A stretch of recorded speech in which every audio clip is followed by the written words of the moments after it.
नमस्कार,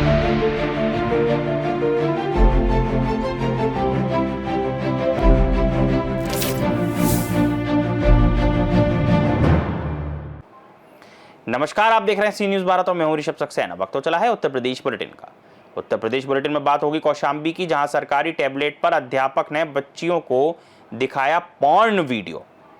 साथ ही बात होगी मेरठ की, जहां लिसाड़ी गेट थाना क्षेत्र में 3 साल की मासूम बच्ची की संदिग्ध हालत में मौत, पिता पर हत्या का गंभीर आरोप। ऐसी तमाम खबरों की विस्तार से चर्चा करेंगे इस बुलेटिन में। सरसफा बेसिक शिक्षा खंड के खेरवा प्राथमिक विद्यालय बरौला में एक अध्यापक पर गंभीर आरोप लगे हैं कि उसने सरकारी टैबलेट पर छात्राओं को अश्लील वीडियो दिखाए और एक बच्ची के साथ छेड़खानी की। इस घटना की जानकारी बच्चियों ने परिजनों को दी, जिसके बाद आक्रोशित परिजनों ने आरोपी अध्यापक की पिटाई कर दी। पूरे मामले को लेकर ग्रामीणों ने बेसिक शिक्षा अधिकारी और मजनपुर थाना पुलिस को लिखित शिकायत दी है। शिकायत के बाद बेसिक शिक्षा खंड अधिकारी ने उचित कार्रवाई का आश्वासन दिया है। मामला हुआ है, सबको बुला लेते हैं, वो आपस में बुलाओ करते हैं, हमें कॉपी रख के जाते हैं, हम छुआ कर सब गंदे गंदे फोटो दिखाओ करते हैं, हमको उनका हाथ फिर सब। क्या नाम है तुम्हारा? काजल। क्या है तुम्हारा मामला? हम घर से आते हैं, ऑफिस में बुलाते हैं, सारी गंदी गंदी फोटो दिखाते हैं। अच्छा, और हाथ फिर करते हैं। ठीक है। गंदी गंदी चीज कौन दिखा रहा है? अच्छा, क्या नाम तुम्हारा? मामला है आपका? सर, हमारा यहाँ खिरवा में विद्यालय है। यहाँ के हेड मास्टर जो है वो हमारे बच्चों को गंदी वीडियो दिखाएं और बच्चे कहते हैं घर में काम, स्कूल की बात घर में मत बताइए। और उसका देखिए एक हाथ लगा दिए, एक तरफ गोही फूली हुई है छोटी वाली बच्ची की, और कहते हैं यहाँ पे हम पटेल हैं, हमारा कुछ नहीं कोई करेगा। क्या नाम है आपका? हमारा मंगल कश्यप नाम है, उनका नंदलाल नाम है हेड मास्टर का। कौशाम्बी से सी न्यूज संवाददाता हर्षित मिश्रा की रिपोर्ट। खबर राजधानी लखनऊ से है, जहां बीते 31 जुलाई की रात कृष्णानगर थाना क्षेत्र अंतर्गत विशेश्वर नगर में हुई बाइक चोरी का पुलिस ने सोमवार को 2 नाबालिग चोरों को गिरफ्तार कर खुलासा किया। पकड़े गए नाबालिग बाइक चोरों ने 31 जुलाई की रात विशेश्वर नगर में मंगलेश्वर मंदिर के निकट किराए के मकान में रहने वाले मनीष कुमार वर्मा की खड़ी बाइक घर के सामने से चोरी की थी। सीसीटीवी फुटेज के सहारे कृष्णानगर पुलिस टीम ने 2 नाबालिग चोरों को मुल्दिया बैकुंठ धाम से गिरफ्तार कर उनके कब्जे से चोरी की गई होंडा लीवो मोटरसाइकिल को बरामद किया। मजे की बात तो ये है कि भोले भाले दिखने वाले दोनों नाबालिग चोरों में एक नाबालिग का आपराधिक इतिहास भी सामने आया है।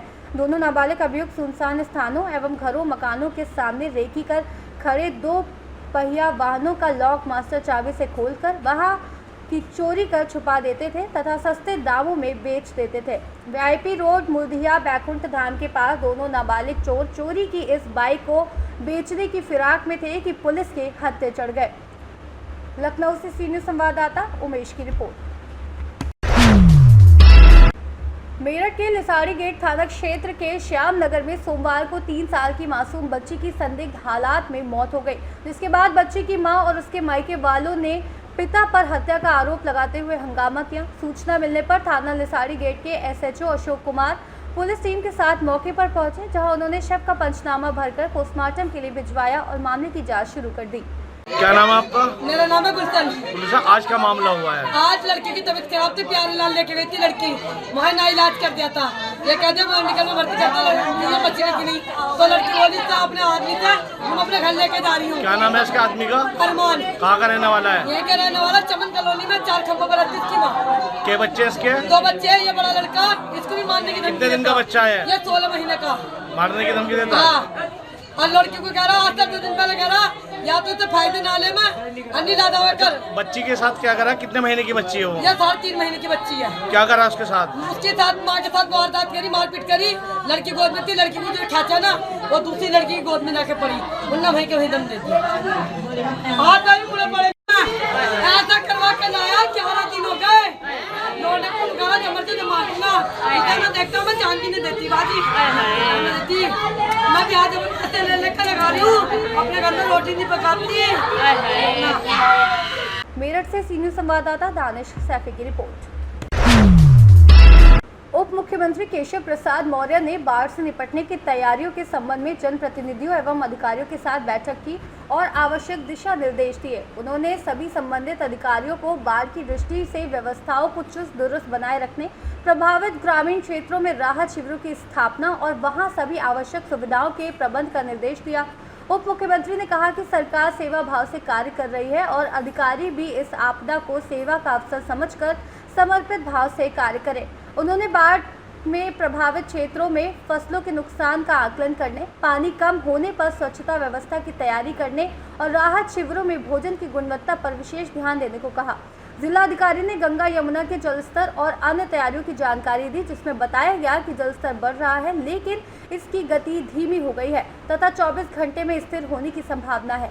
शहरी और ग्रामीण क्षेत्रों में प्रभावित लोगों के लिए 18 राहत शिविर बनाए गए हैं, जहां लगभग 7,000 लोग रह रहे हैं और प्रभावित पशुओं की भी सुरक्षा की गई।